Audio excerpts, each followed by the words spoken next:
Wah, ternyata sinyal di sini juga bermasalah Bapak dan Ibu karena saya berada di gedung PPG. Saat ini jaringan banyak digunakan oleh mahasiswa yang sedang mengikuti seleksi untuk menjadi mahasiswa PPG Prajabatan ya di gedung ini. Jadi WiFi dan jaringan banyak dimanfaatkan oleh mahasiswa yang sedang mengikuti ujian seleksi.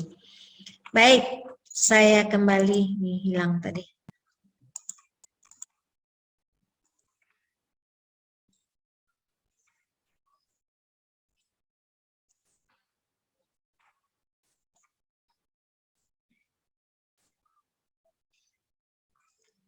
Sudah bisa dilihat? Sudah, Bu. Sudah, Bu.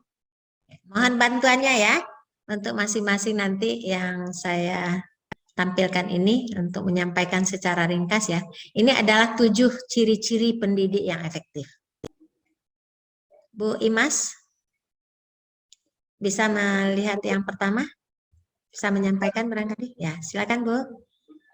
Baik. Atribut pendidik yang efektif, yang pertama adalah trust, yang artinya percaya. Artinya dalam ruangan kelas, pendidik harus mampu membangun kepercayaan dari peserta didiknya.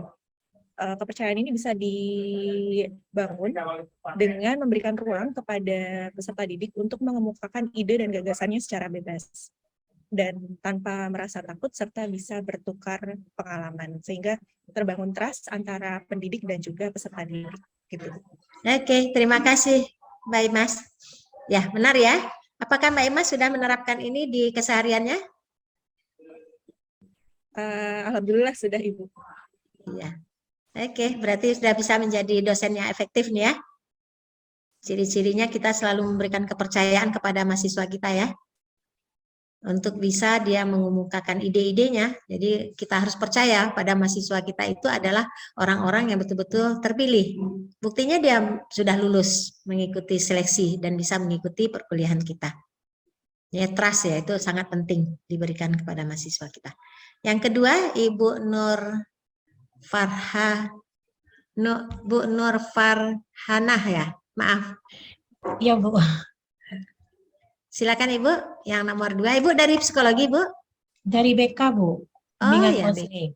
Nah, ini sering ini di aktivitasnya sudah dilakukan di kesehariannya ya, Bu ya? BK ya, apalagi ini yang banyak memahami tentang teori-teori belajar, teori-teori pendidikan ya, Bu ya. Silakan Ibu, yang kedua. Untuk atribut yang kedua adalah empati. Jadi empati ini adalah bentuk kepedulian antara seseorang terhadap orang lain.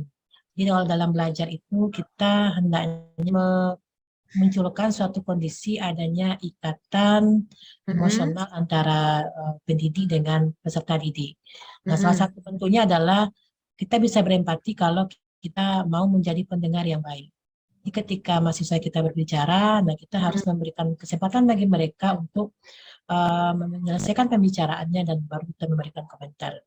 Sehingga nampak kita itu peduli dengan apa yang mereka sampaikan, apa yang mereka kemukakan. Itu menurut saya, Bu. Oke, terima kasih Ibu. Ibu sudah menerapkan ini juga di dalam kesehariannya? Alhamdulillah sudah, Bu. Alhamdulillah. Empati kepada mahasiswa kita ya.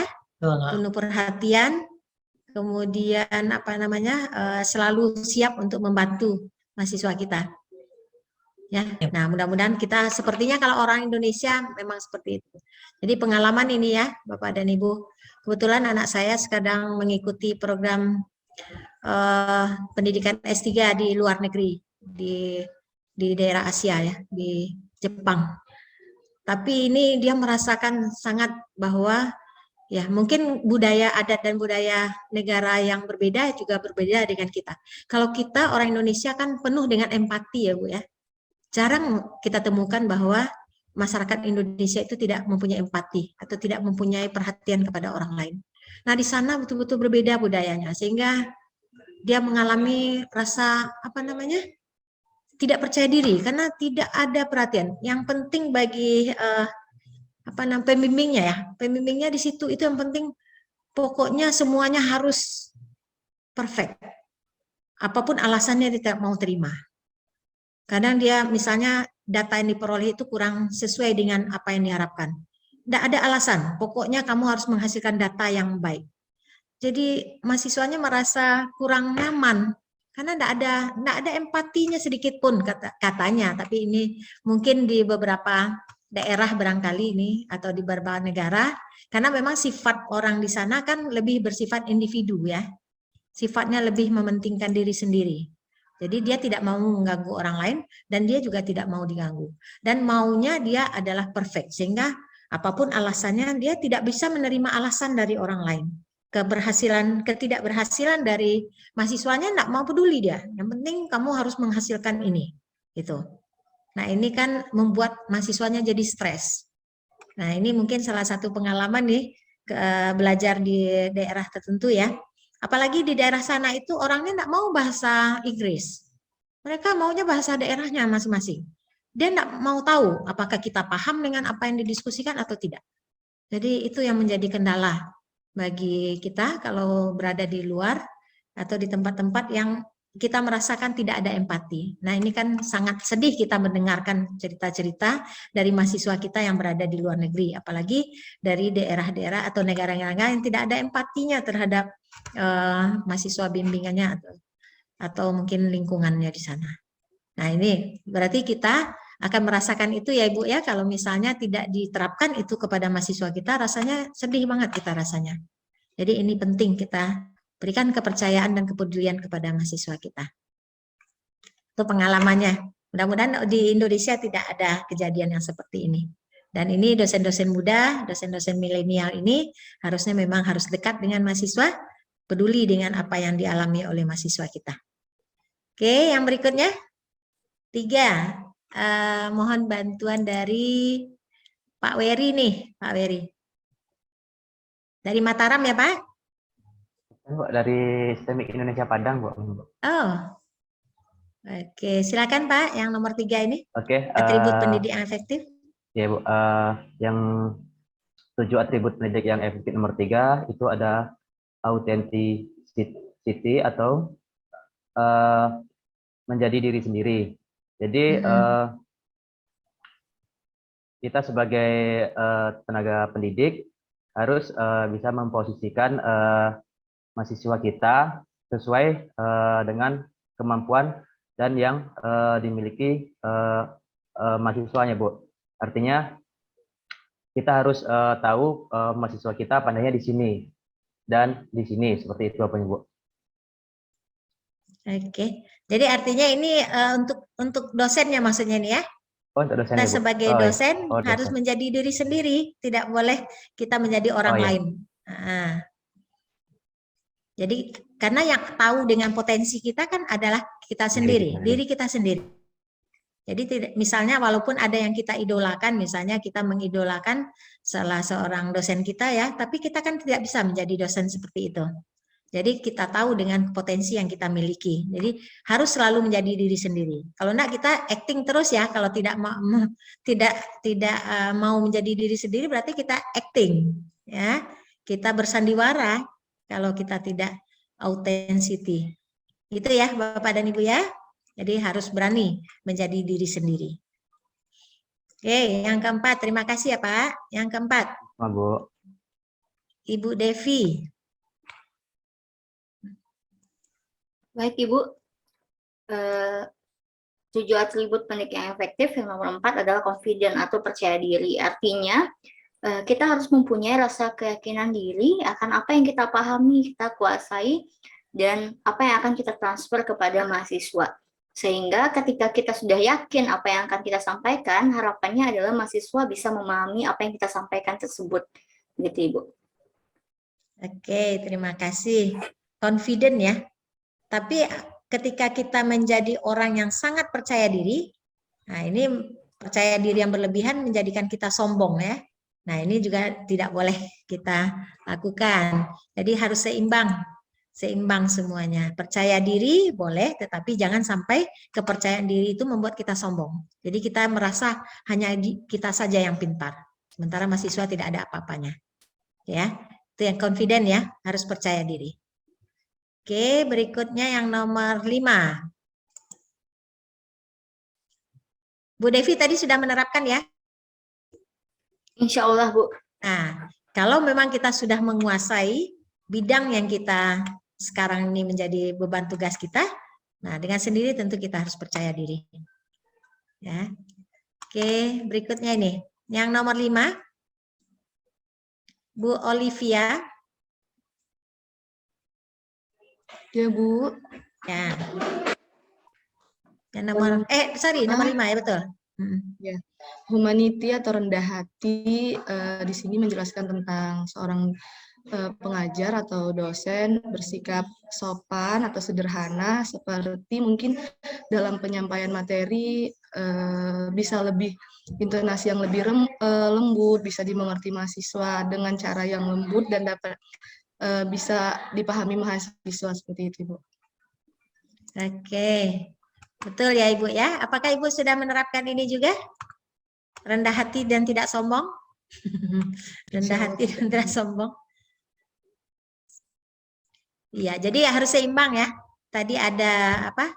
Ada confident dan ada yang rendah hati. Jadi terlalu confident tidak boleh, terlalu rendah hati juga tidak boleh. Jadi harus seimbang antara percaya diri dengan humility. Jadi kita tidak boleh juga merendah-rendahkan diri kita ya. Tapi bagaimana kita menampilkan diri kita sebagai pendidik yang menguasai pengetahuan, kemudian juga tidak sombong dengan pengetahuan yang dimiliki. Berikutnya, yang ke-6. Antusias pendidikan. Yang ke-6 siapa ya? Pak Antonius. Pak Antonius, silakan Pak Antonius. Pembelajaran yang efektif. Ini Pak, yang 6. Yang ke-6. Ya, yang ke-6 itu adalah antusias. Jadi sebagai seorang pendidik yang antusias mampu menyampaikan pesan yang jelas.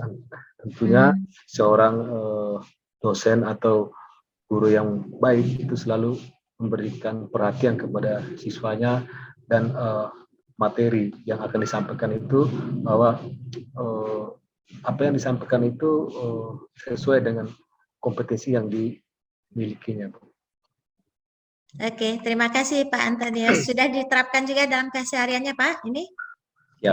Selalu semangat ya, antusias dalam menyampaikan pesan kepada mahasiswa. Ya. Biasanya orang Medan semangat ini Pak. Amin. Ya Pak ya. Apa dari Medan ya Pak ya? Kalau asal dari NTT. Nah, sekarang bertugas di mana Pak? Bertugas di Medan, cuma domisili di Tangerang, Bu. Oh gitu? Iya. Gimana itu? Online? Ya, online, Bu. Oke. Baik, nah ini yang nomor 6. Mudah-mudahan ini sudah kita lakukan juga di keseharian kita. Baik, yang terakhir ini. Pak Asri, Muhammad Asri. Yang nomor 7, Pak Asri. Terima kasih, Bu. Untuk yang ketujuh adalah respect atau menghargai siswa. Jadi dalam hal ini apabila kita menemukan ide-ide yang didapatkan dari mahasiswa, ya, gagasan, usul, nah kita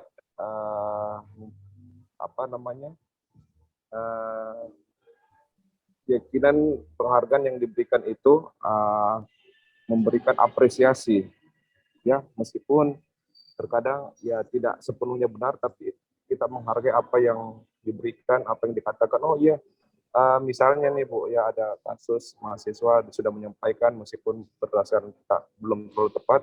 Oh terima kasih atas masukan yang diberikan, cuman untuk sebaiknya gini-gini. Tetap ada apresiasi dan tidak menjudge salah terhadap apa yang disampaikan oleh mahasiswa tersebut. Terima kasih Bu. Iya benar ya. Jadi ini memang penting juga ya kita lakukan dalam keseharian kita ya, respect kepada peserta didik kita. Jadi walaupun yang disampaikannya belum sesuai dengan apa yang kita harapkan, tetapi tetap kita berikan penghargaan. Kita berikan apresiasi terhadap apa yang sudah disampaikannya. Nah ini akan membuat motivasi belajar peserta didik kita tentu akan tetap meningkat ya. Jadi ini penting juga ini kita lakukan.